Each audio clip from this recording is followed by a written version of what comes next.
ask him if the audio is there. Okay.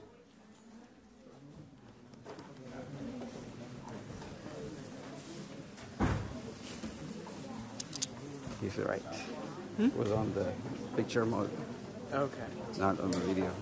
It should have now.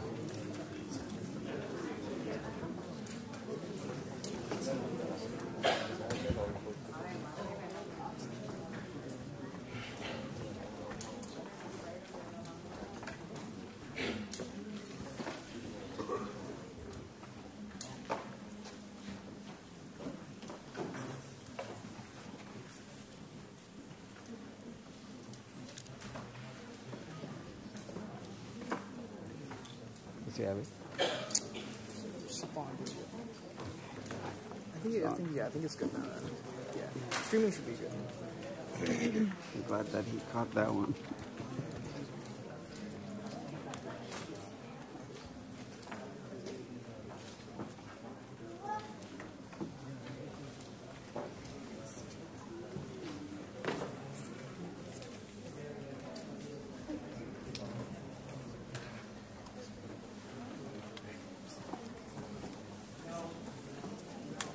I think it's good. I'll come back if there's any there. When you come next time, can you bring a bottle of water? Sure, of course. Great, thank you.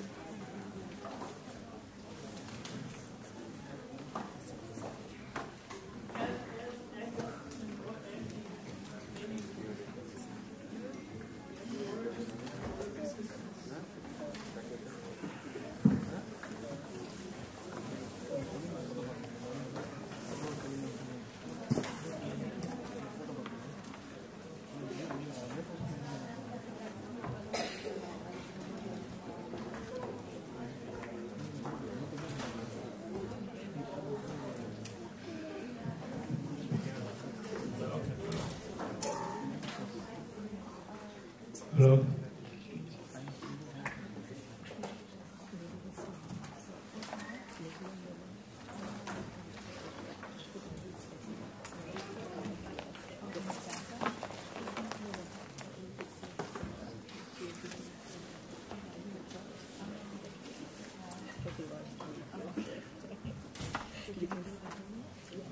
Good morning.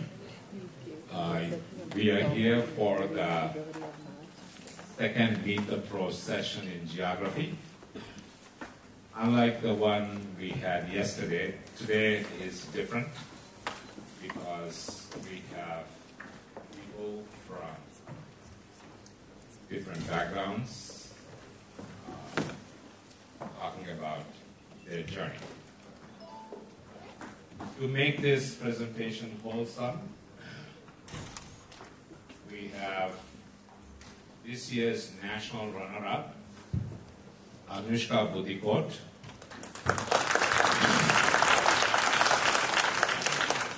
We have the 2015 national champion, Karan Menon.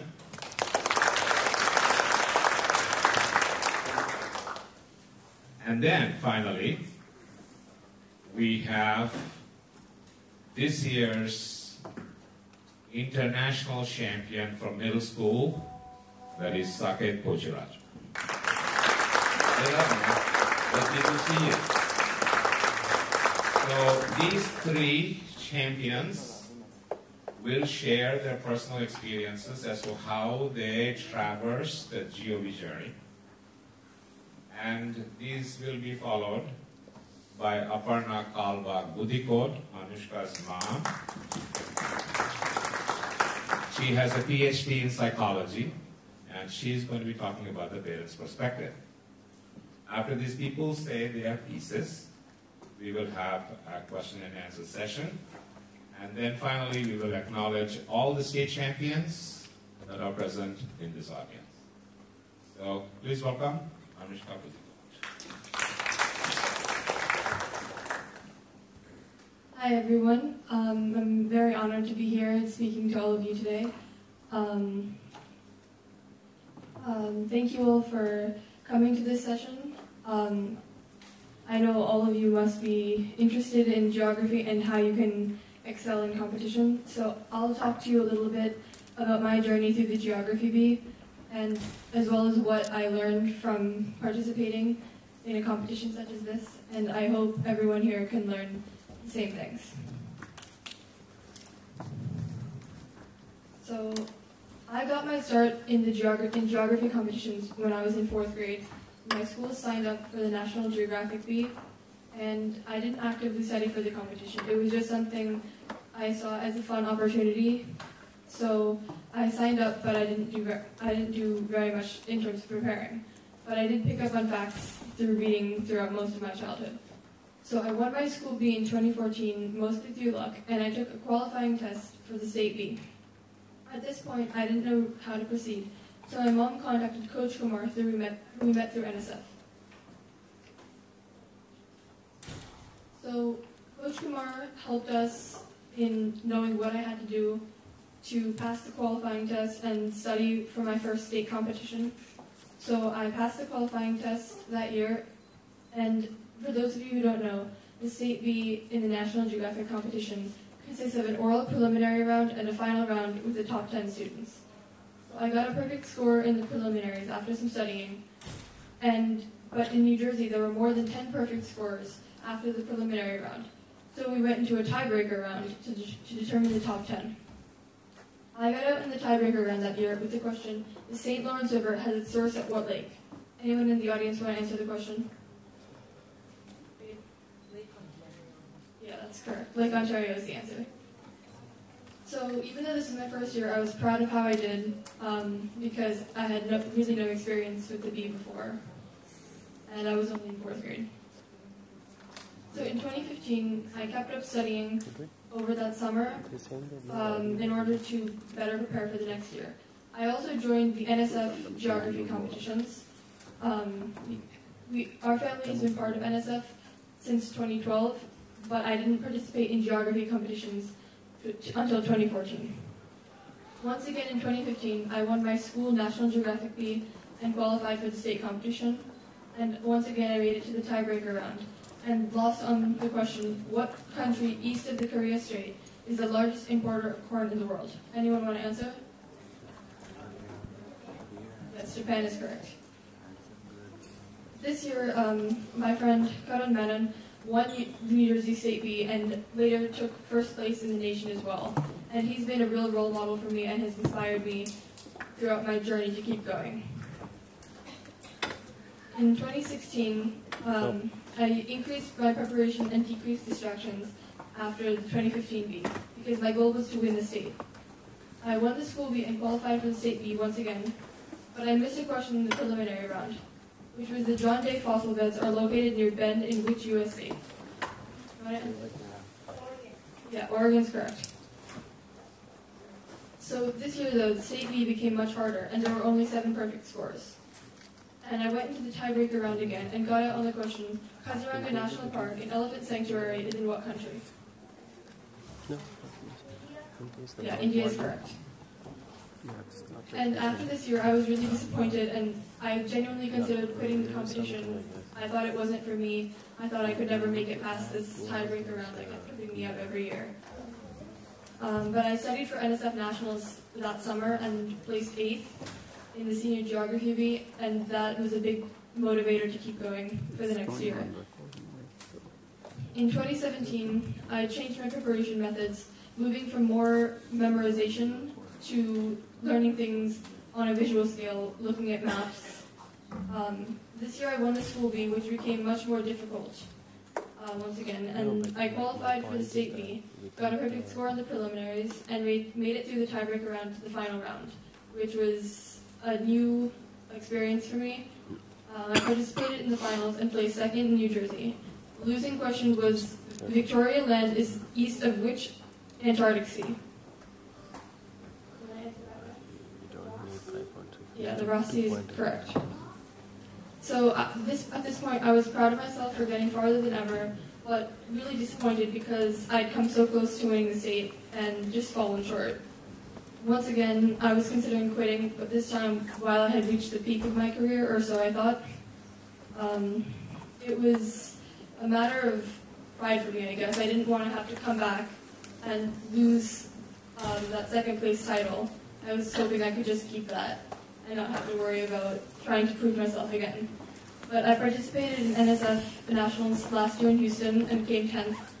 And I learned about having to keep myself in a positive mindset so I didn't psych myself out and lose on a question that I knew the answer to. So in 2018, I changed my goal from winning the state beat to winning the entire competition because, you know, if you strive higher than what you want to achieve, you will definitely achieve a lower goal. So I adapted my studying to follow this goal. I increased my preparation once again, studying several hours on school nights and as much as possible on weekends. I won the school bee despite being very nervous because the competition got much harder because other people started having an interest in geography as well. At the state bee, I got a perfect score in the preliminaries, but National Geographic made the questions much harder and more applied this year. In order to weed out some of the competition, we were trying to make sure that the people who succeeded were ones who really understood geography and not just memorized lists. Once again, I made it through the tiebreaker round at states and participated in the final. And the winning question was Europe's longest ice road formed between the island of Hiiumaa and the mainland of what country? In the back? Me? Yeah. Estonia. Yeah, Estonia is correct.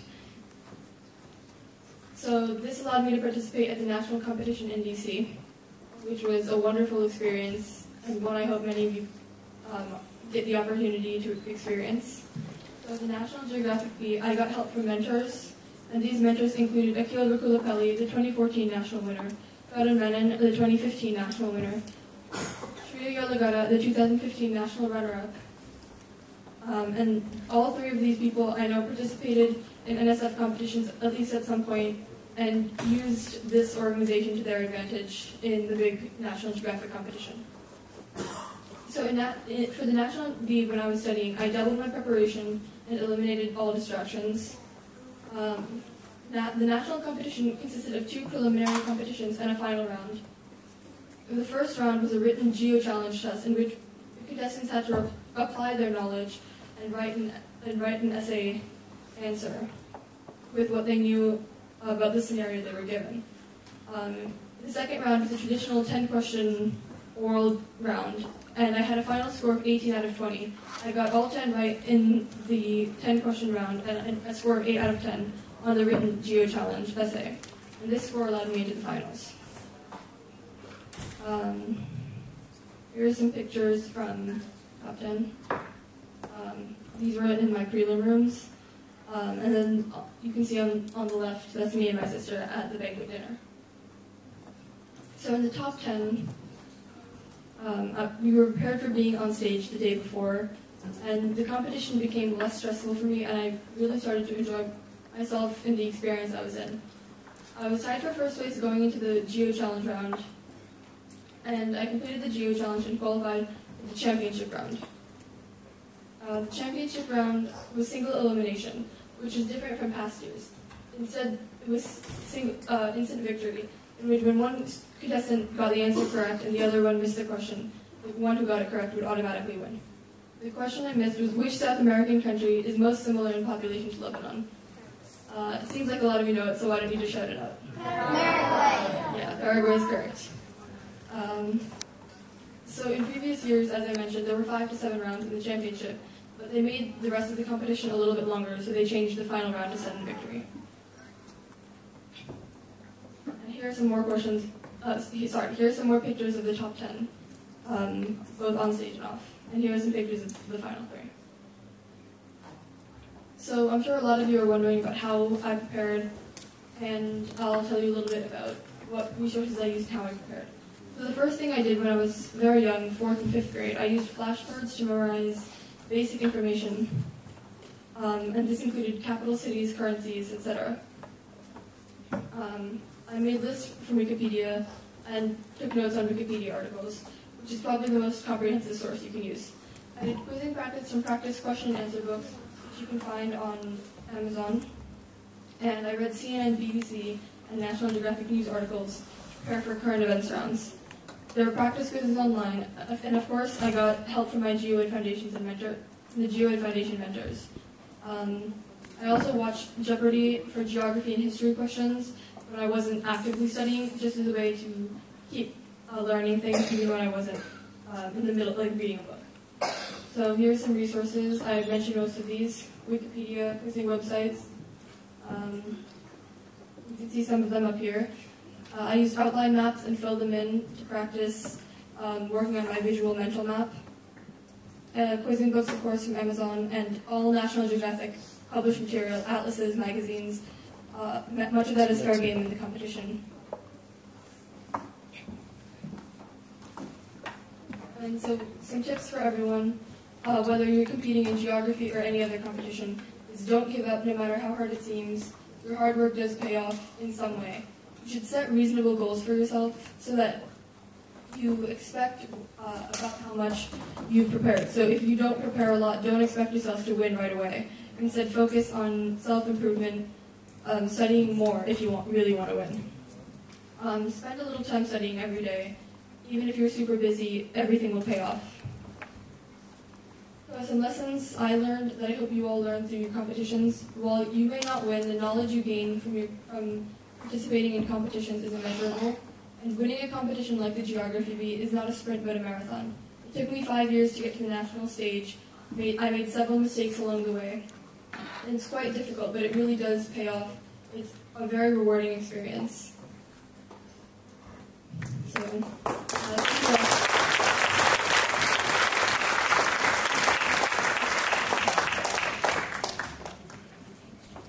Thank you, Anushka. And we will have these people answer questions once they are done with their presentation. The next speaker, of course, is Karan Menon. This is the 2015 national champion. He runs a very popular GeoBee site called the GeoBee City. And he's a senior now. He's already looking forward to high school starting next Tuesday. So please welcome Karan Menon.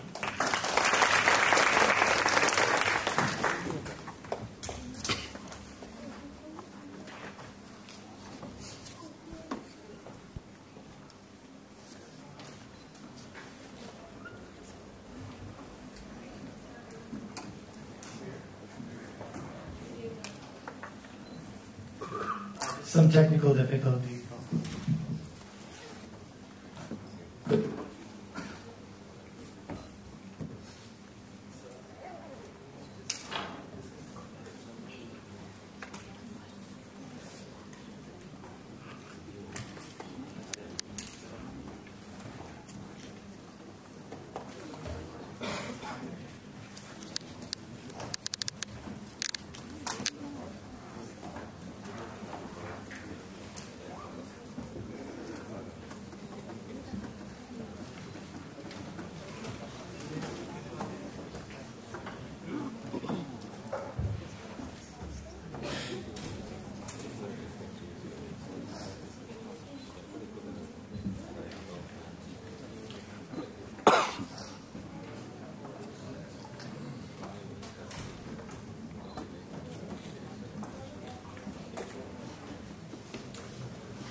Can you switch off those lights?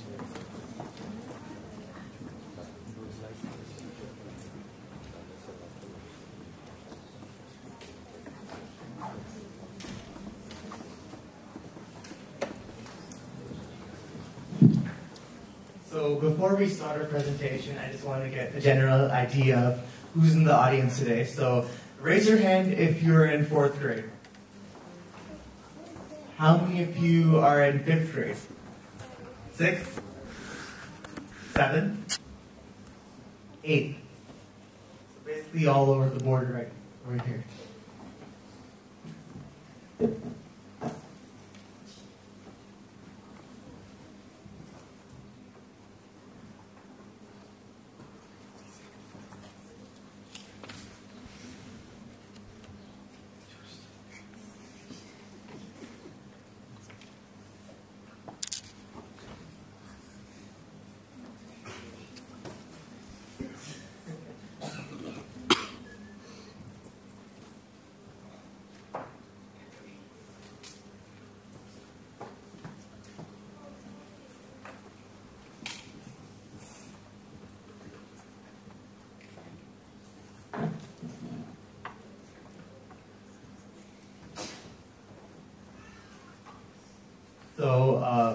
First of all, I'd like to welcome you here again to the national competition in NSF. And I'd like to congratulate all of you for making it this far. It really shows how passionate you are about the subject. And we're all here for learning. There's so much we can learn about geography today, and so many people we can meet. So make the most of our experience. And I know the first round is already taking place, but good luck to all of you for the rest of today's competitions. All right, so my presentation is finally up. So we will get started.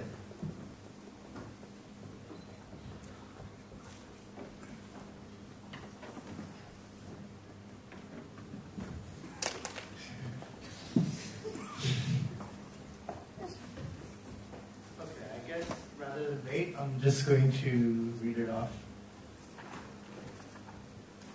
So as you see, these are all like different pictures from my journey. I'm from Edison, New Jersey, but my geography journey actually started at a very young age. So I was always interested in looking at maps and learning about different places on the globe. But I feel that NSF was really how I discovered my interest in geography. My parents enrolled me in a bunch of competitions when I was younger, like spelling and geography, and I found that geography really clicked.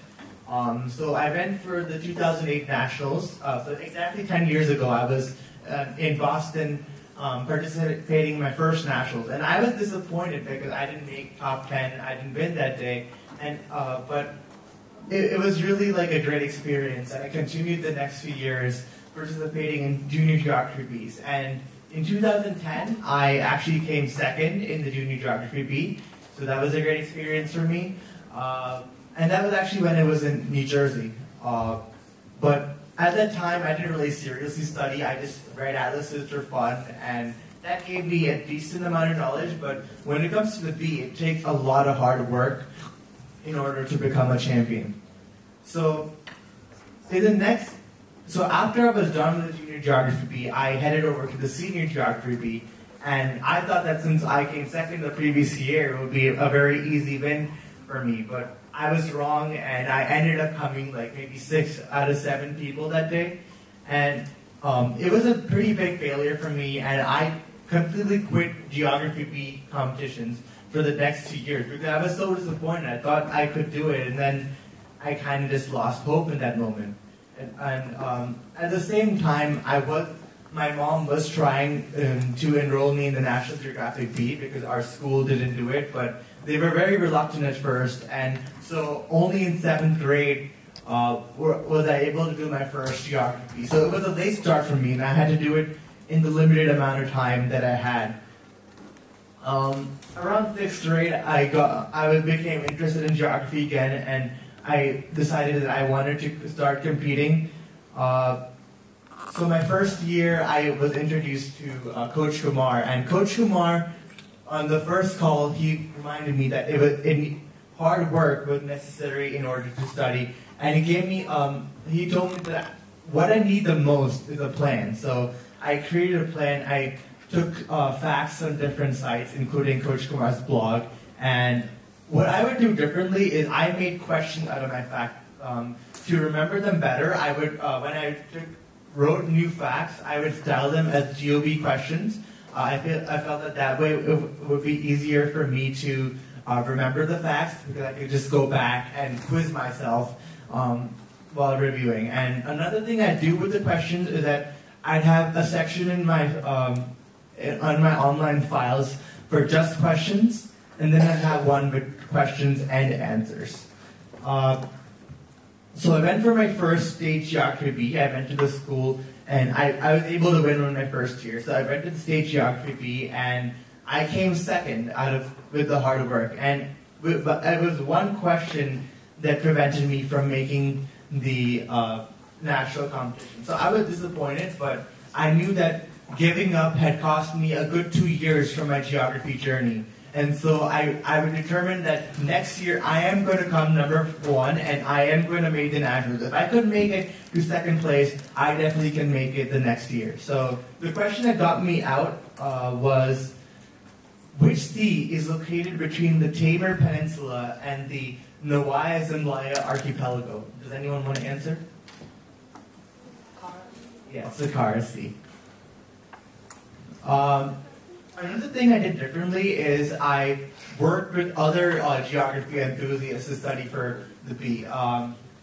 Being in Coach Kumar's circle, he introduced me to a lot of different other school champions from all over the country, and many of them were more experienced than I was in terms of going to the competition. So I constantly asked them for advice. I wanted to know how the state competition was, what were their tips, and then we started studying together. So we asked each other questions, we did video calls and mock bees, and the summer after my first year in the bee, I decided that I'll make a website where we can all collaborate together and post questions. So it's called GeoBee City, and obviously it's still running today, and I manage it, and we have about 225 members at the moment, so I'll give you the information later. So 2015, it took a lot of hard work. I really had to improve on all my weaknesses from before. Since the question that I lost on was on Russia and bodies of water, I quickly noticed that those were the two topics that I needed to study. And in terms of timing, I also spent a lot more time. I went from maybe 2 hours a day to 4 to 5 on regular days. And then when I approached the state bee, I took 8 hours a day. Sometimes I even took days off from school. But I did manage to win the state bee that year. And in 2015, I also was introduced to a new competition called the U.S. Geography Olympiad. And it's a competition that even high schoolers can do. So I recommend that elementary, middle, high school, whatever grade you are in, you should enroll for the competition. And I actually ended up winning the USGO on my first try. So the 2015 Nationals, the main gist of it is that the bee was changing. With new leadership, we decided to make it more application-based instead of just question answers. So we had to deal with a new type of question called Geo Challenge, where we had to explain our answers. And originally that was a weakness for me, but over time I made myself more confident, and that went a long way. I know a lot of you have watched the 2015 top 10, but if you haven't, I was originally lagging behind a few points. But the thing is, like, no matter what your score, you always have to keep on going. Even if you make a mistake, you still have a chance. You're still in. Always give your best. And also to always stay calm. Like, calmness and your mental composure during the bee is very important. So I would often meditate. I look away from the crowd. And before the bee, I would make sure to have a good breakfast and also relax by maybe listening to music or talking with my fellow contestants. But one of the key moments was this question where they asked me, the Mesabi Range contained a large deposit of what metal-bearing mineral? So I said a very specific answer, which was taconite, but the answer they wanted was iron ore. So I was actually the first person to challenge the question in the bee, and the judges had never seen this before, but with my explanation, they did accept the challenge. And I feel at that moment, even if it gave me just 1 point, it gave me the impetus to work hard, to perform well and get all the questions right after that. And I ended up winning the National Geographic Bee.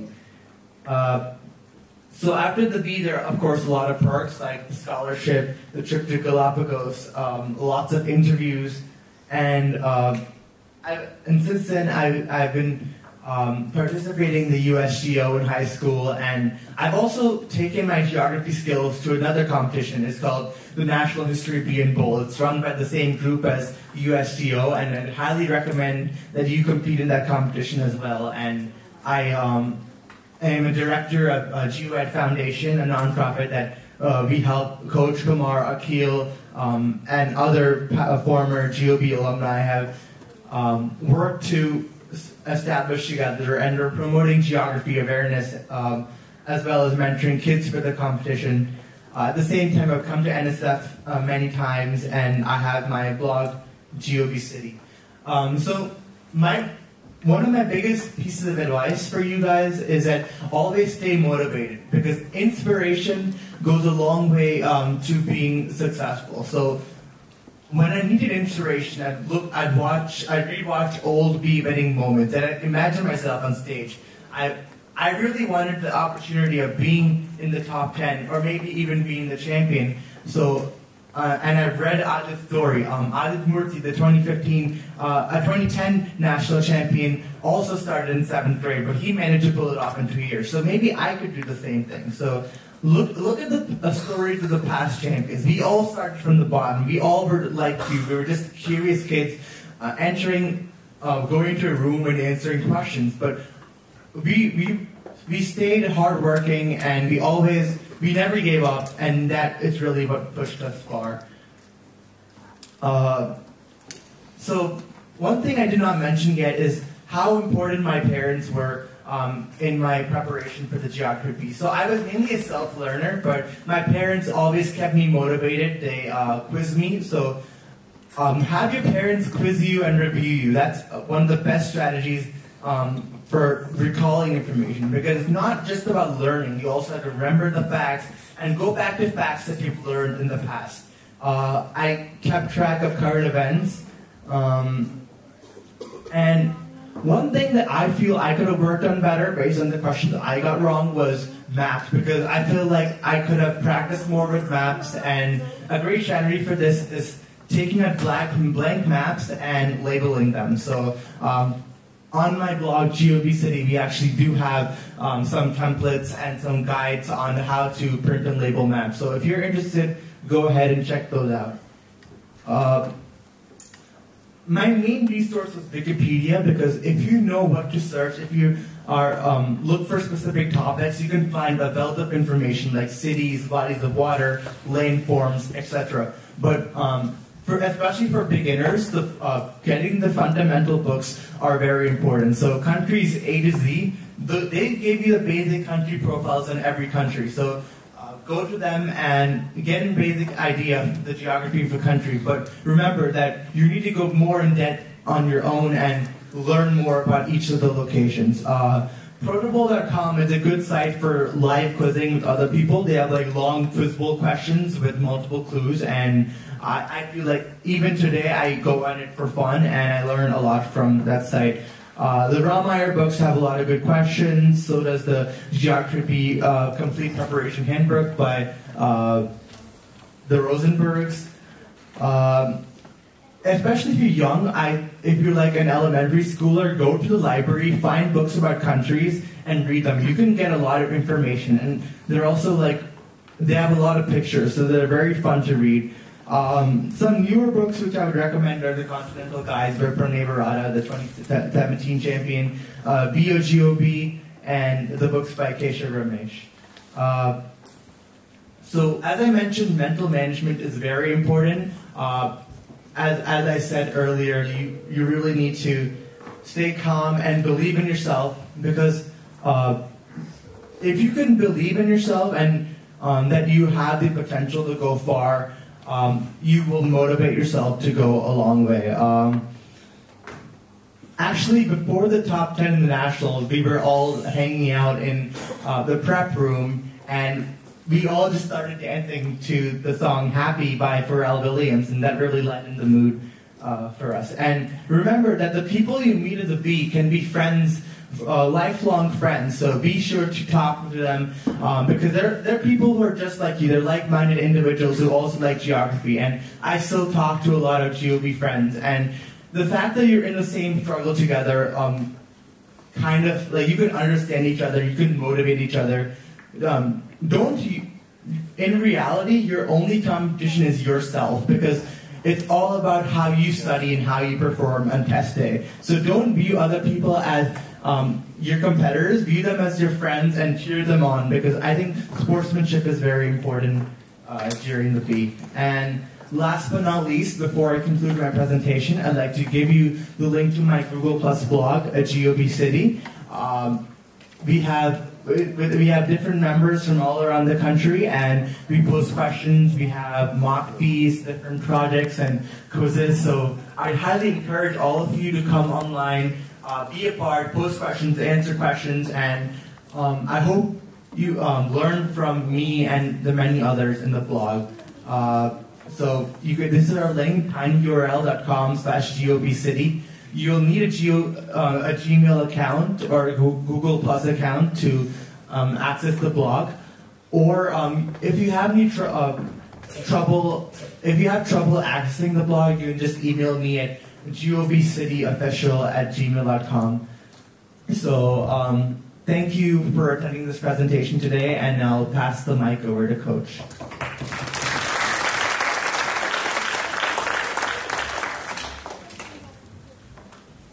Thank you, Karan. GOB City is a popular one. I see that there are a lot of questions. A lot of these questions are at the state level and the national level. There are kids who are passionate about geography, who really get into media to be in touch with each other so that they can improve their knowledge, their skills. Anyway, good job, Karan. Our next speaker is Saket Kocharaju. Saket won the senior NSF championship in 2015. In 2016, 17, and 18, he was a state champion from Ohio. This May, he went to the National Geographic Finals. He ended in top 10. In July of this year, he went to the international competition in Berlin, and he finished as the middle school champion. So please welcome Saket.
Okay, so good morning, everyone.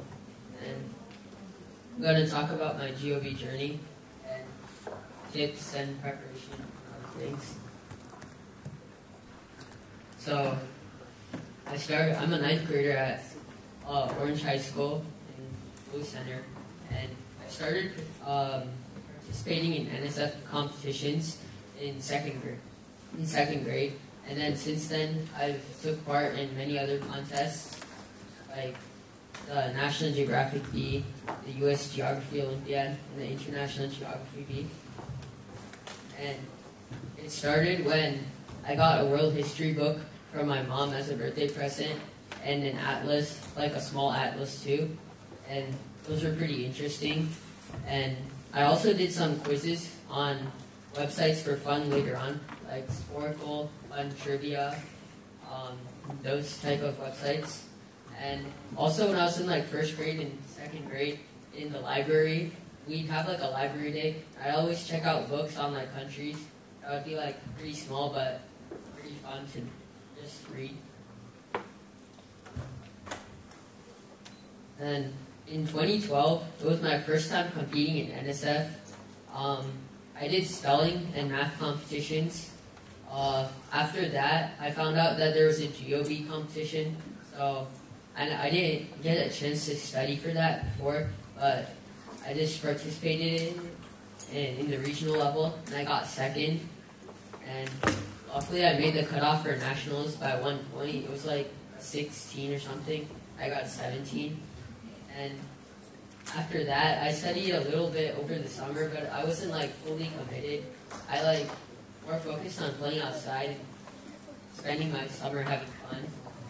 But so we went to Ann Arbor and I competed, but I didn't make the top 10. I got, I think, around like 32nd.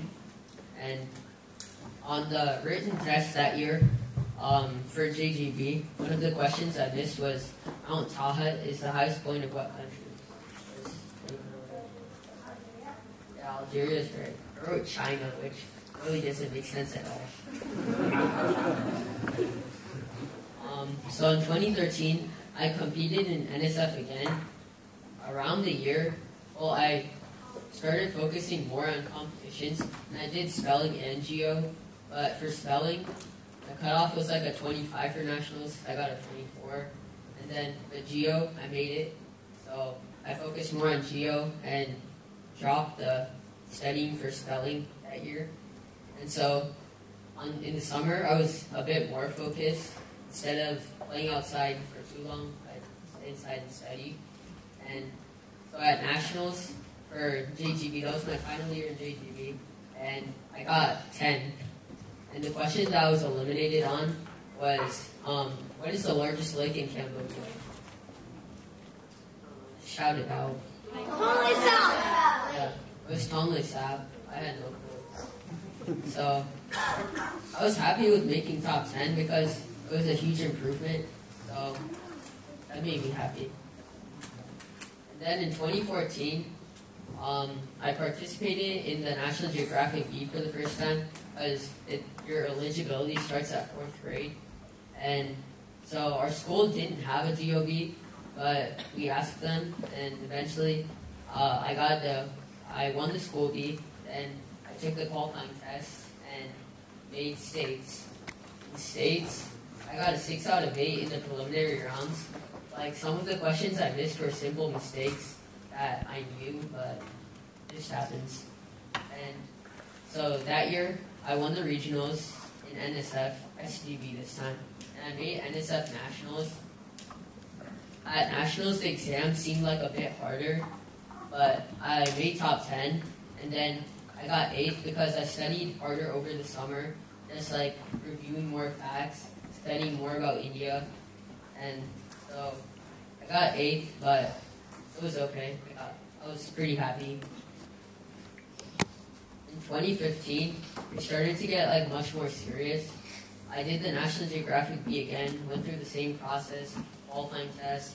This time, the preliminaries, I got an 8 out of 8, and after I made the top 10 after a tiebreaker, and I got 2nd in Ohio this time after 7 championship tiebreaker rounds. And it was unfortunate because one of the original championship questions, I wrote the correct answer but crossed it out like a few seconds before time was up.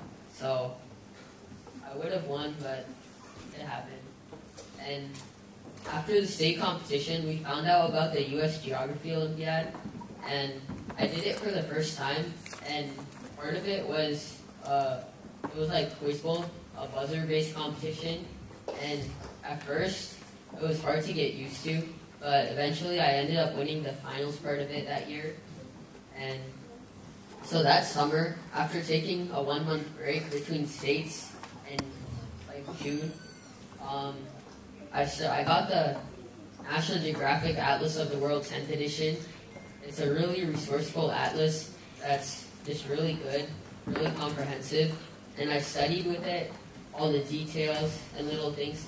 I kept making facts about it and revising them, and so that really paid off that year because the national finals, they were in Columbus, is where I'm from, and I got first place in the senior geography beat because of all the studying I did over the summer. So the hard work paid off. So in 2016, no NSF, and so I did the National Geographic B again, and this time I won the state competition. So for first time, I made it to nationals, which was really good.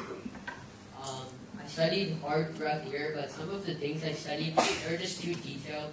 Like, they don't show up in the competition.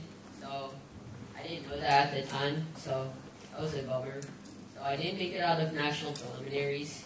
And then we also went to the U.S. Geography Olympiad Nationals in Chicago again. And the format kept changing, but we participated in the things. In 2017, I did the National Geographic Bee again, so my 7th grade year.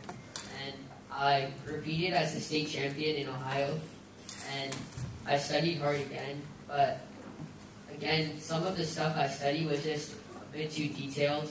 It didn't show up in national preliminaries, and so I didn't make it past the preliminaries again. This time, that year, they split the U.S. Geography Olympiad, the quiz bowl section of it. They made it the International Geography Bee, and so we went to IGB Nationals in Chicago, and I won the International Geography Bee U.S. Championship for the middle school division. So that was like the highlight of the summer. Made me really happy, and even though I didn't make it past national preliminaries, it was good. So 2018, this year was my final year of National Geographic Bee, and I won the Ohio State Geography Bee for the 3rd time this year. And every time it gets harder to win because more pressure, more competition. But luckily, I made it out safely. And at national preliminaries, this time they changed the format of it. The previous years, there used to be like make a video or do like different geo challenges, and some of the questions would be like sort of obscure. Like this year, they made it more geographic, all the preliminary round questions. So fortunately, I advanced through preliminaries pretty comfortably, and in national finals, I missed a geo challenge question, and that was like towards the end of the first elimination part. So that was worth, I think, like 3 points, and everyone in the top 10 was really good. So it was hard to make it up the 3 points if you missed the geo challenge. It was really tough to make it past the elimination. And before the bee, they told us that the questions would be a bit easier this year because they wanted to appeal to like schools. So like, did you guys all see the bee? The finals had the Rocky Mountains question. Like, that wouldn't usually be nationals level, but it was in there just to, I don't know, not overwhelm the little kids. So I couldn't regain the points when the elimination came up. So yeah, I was eliminated at tie 8th, and I was pretty sad that I didn't win in my final chance, but it happens. So that summer, every 2 years, they had the International Geography Bee World Championship. So they had the inaugural World Championship this year in Berlin, Germany. And so July came around, and me and my brother represented the state of Ohio. We went there, and I won the International Geography Bee World Championship. And it was pretty good because it consists of 3 parts. First is an exam that's primarily human and physical geography. I placed 4th on that, so that was a little bit of a setback, but I was able to regain my ranking with the other 2 parts, which were quiz bowl, and it's like paragraph length question consisting of various geography clues at different points, and when you know it, you just buzz and say the answer. And so speed matters, and knowledge matters, and the luck factor is a bit reduced because everyone gets the same question. So I ended up winning the competition, and it served as a good finishing off on a good note with all my competition years. And so that was just the end. So some preparation and resources. I just started out with the usual basic resources all of National Geographic atlases, like the kids' atlases. They're really good if you're a beginner. And the Ultimate Fact Book A to Z, it's also by National Geographic. And it's really good for a solid foundation. And the Geography Bee, Simplified and Demystified, they have lots of questions that are really useful in preparing. You always have to get quizzed by your parents or family members.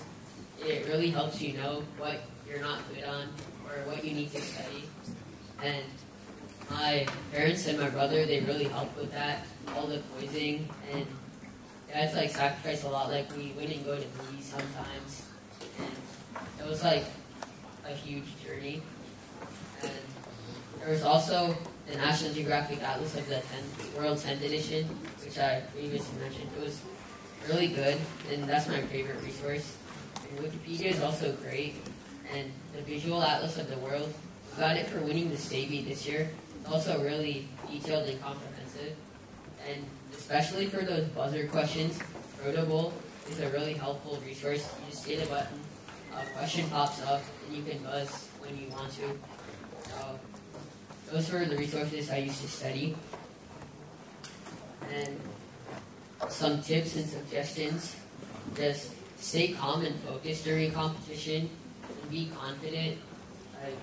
If you're lacking confidence, it's going to be hard to just stay through and make it through the different levels. And you have to really be dedicated and prepare a schedule for yourself. And I was really independent with my preparation. Some people, they need more help. It just depends on person. But you just have to find what works with you and study based on that. And going in an organized way, like country by country, that really helped me expand my knowledge. And when you're in a competition, analyzing the question well and rethinking so you don't make mistakes. And you have to have interest in geography, or else it's just boring.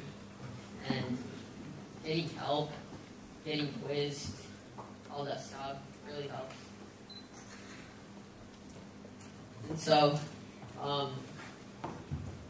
we learned about Coach Kumar through NSF, and like just sitting like you guys in the Meet the Pro sessions, and it really helped. The coaching really helped initially, and it was it told me what to study, and it was a big part of like learning how to study and gaining knowledge. And good luck to everyone. Thank you very much.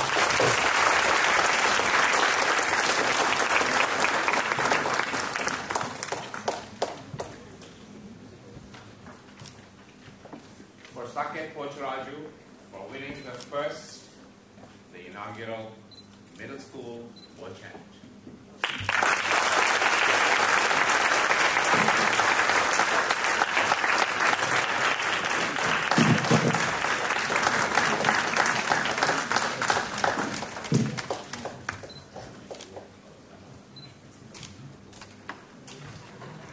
Now, you have heard the perspective from kids who finished as champions.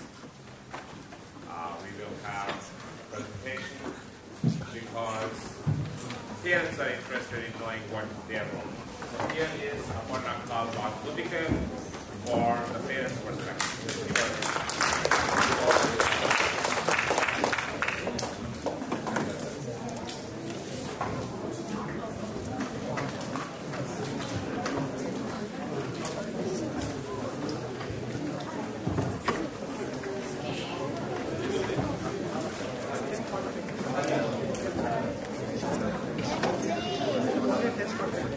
Hey Bobby, take a shot. Just only one.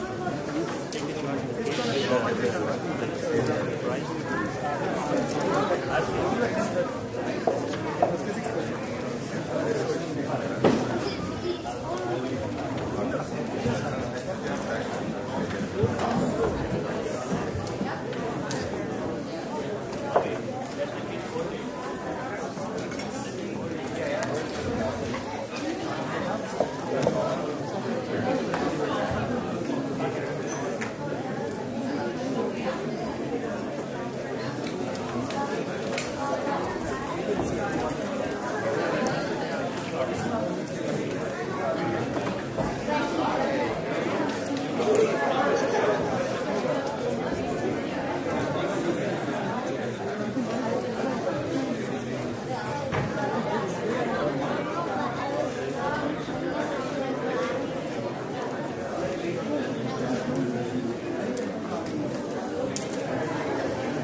Okay, hello everybody.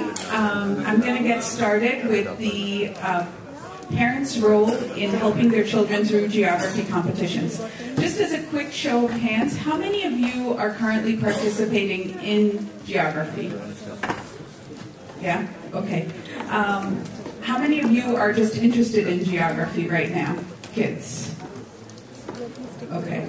So we have a little bit of both. I'm going to go through this pretty quickly because I need to be at my judging role. So this is a shortened version of what I gave as part of a workshop we did in New Jersey once Anushka came in second at the nation. As a psychologist, one of the things that Coach Kumar has asked me to do every year as part of the GeoEd Foundation, and before that the Tampa GeoBee, is to focus on how kids can best prepare for performance. So one of the things that we look at is, there's preparation and then there's performance on the day of a competition. So this part of the presentation really works on that. The students did a great job of explaining how to actually prepare. And this mindset that I'm going to explain to you is really for the serious student. This is once you know your kid is committed, they're studying. This is advice for the parents who've already taken their kids to that point, okay? So the first thing I want you to focus on, and you can leave after reading this, is competitions are useful tools to help us improve and get better through the use of a challenge. That is what competitions are good for. So even here at NSF, I want you to focus on this as just a tool. If your kid comes in 11th, if your kid comes in 90th, if your kid comes in 2nd or 1st, it does not prove someone's worth. It just proves to you that your child has studied something, and now they're either, the first time they're at their base, the second time you hope for improvement. And that's why we do competitions. The biggest hurdles are not what is outside of us. It's not beating a competitor, but really focusing on improving ourselves. What got in the way last time? Why didn't you do as well as you had prepared? Why did you miss that question that you need the answer to? And our real focus is on improving knowledge is really the one reason to do this, okay? If you can get this mindset in yourself as a parent and then share that with your children, you are 80-90% of the way to success. So what are the actions that we can do as parents? The first part is kind of a joke, but all of you who've come to NSF know that driving to competitions, flying to competitions, this is a big part of how we support our children.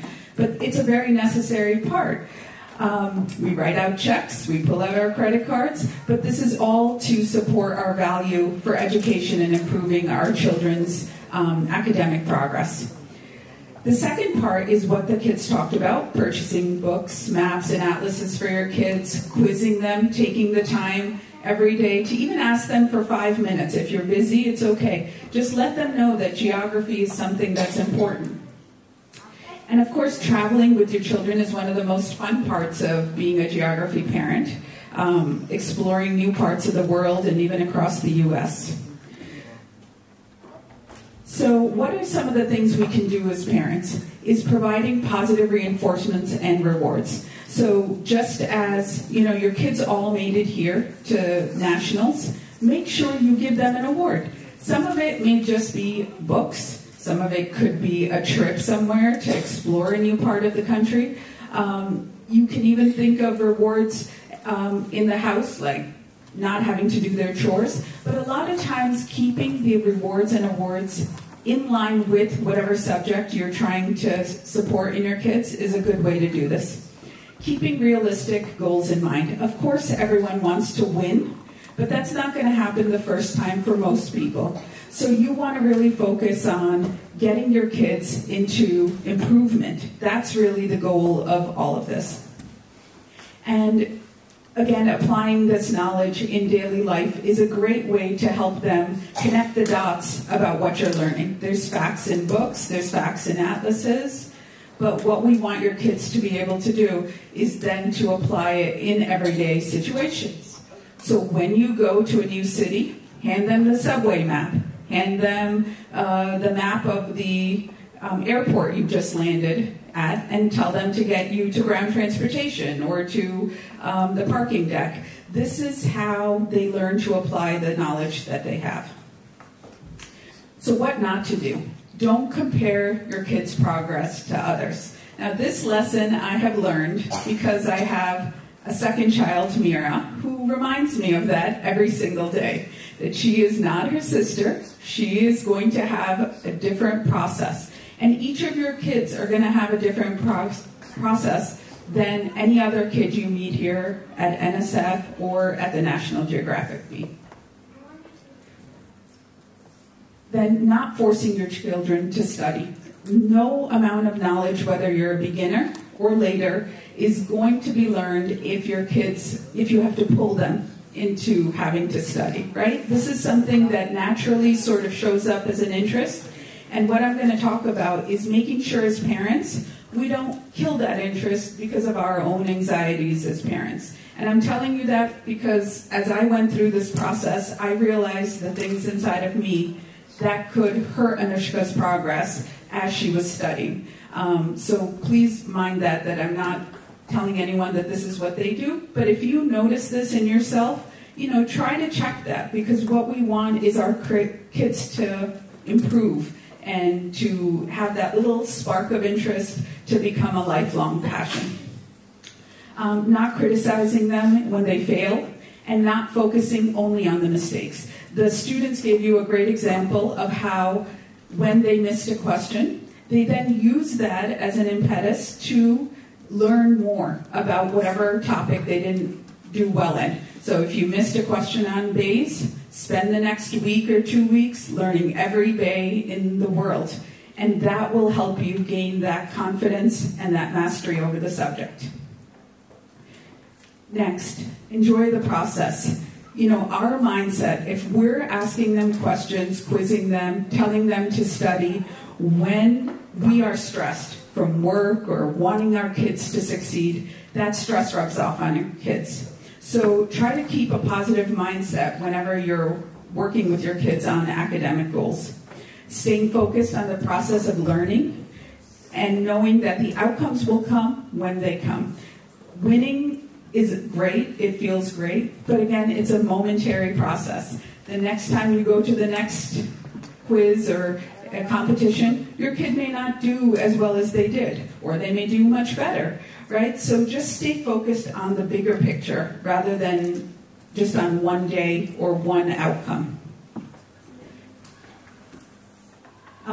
And the last thing that I will tell you about is my work as a psychologist. This is something I did with Anushka at Nationals, and it worked great. One of the big things that we need to do as the adults is to help our kids imagine where they can be. So as a psychologist, I would do this for myself as a way to stop badgering her to study. Okay, she had already started the process. She was studying as much as she could after her homework. But I realized my anxiety was increasing as a parent. So how do I take that energy and do something positive? So what I would do is just take a few minutes every day. Maybe she was studying, maybe she was playing the violin, whatever she was interested in. But at that moment, when I was feeling anxious, I would just close my eyes and imagine my child up on the state. She had already missed top 10 and missed winning the state for 4 years. So this was something in her 8th grade year. We just closed our eyes and imagined her getting onto stage, being confident, being able to answer questions that she knew the answer to. And some people will laugh at that. Well, of course I imagine my kid. No, I'm telling you, take the 5 minutes every day just to spend imagining your kid being successful, okay? And that's going to go a long way in calming your mind and also initiating some imagination in your kids, because they may not know what it feels like to win, to answer question after question correctly. Now, of course, you can't imagine them winning if they haven't prepared, right? They need to do that, and you need to ensure that they're doing that. But once they're doing it, don't mess with a good thing. Start focusing on how you're going to get success. And as you daydream, I want you to then start using this relaxation method with your kids. So it might, again, be just a minute or two before they go to bed. Have them lie down in their bed or on the sofa, and just, again, take them through a visual relaxation. How many of you have done, like, meditation or relaxation in your personal life? Yeah, there's a couple of people who do it already.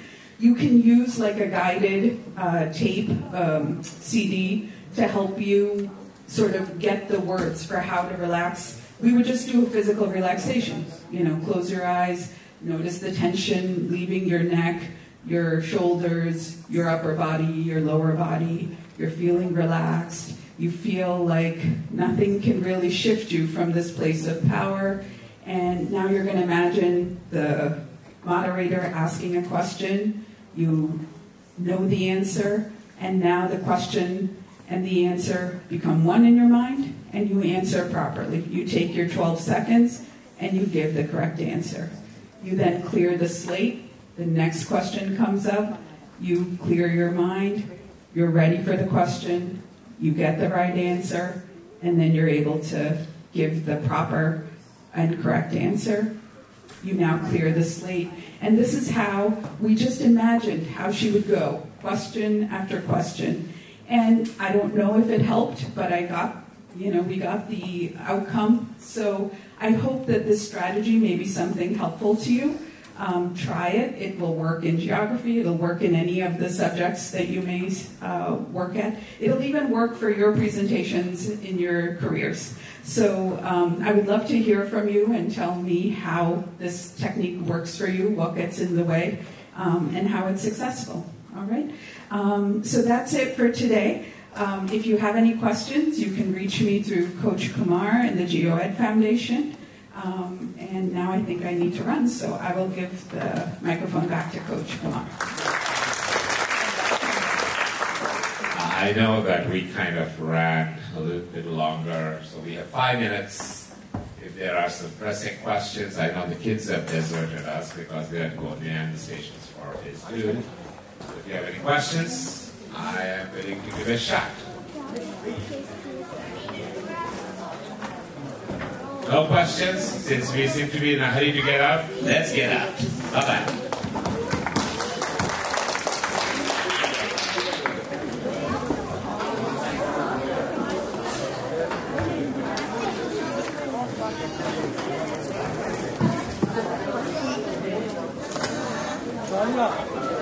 Thank you.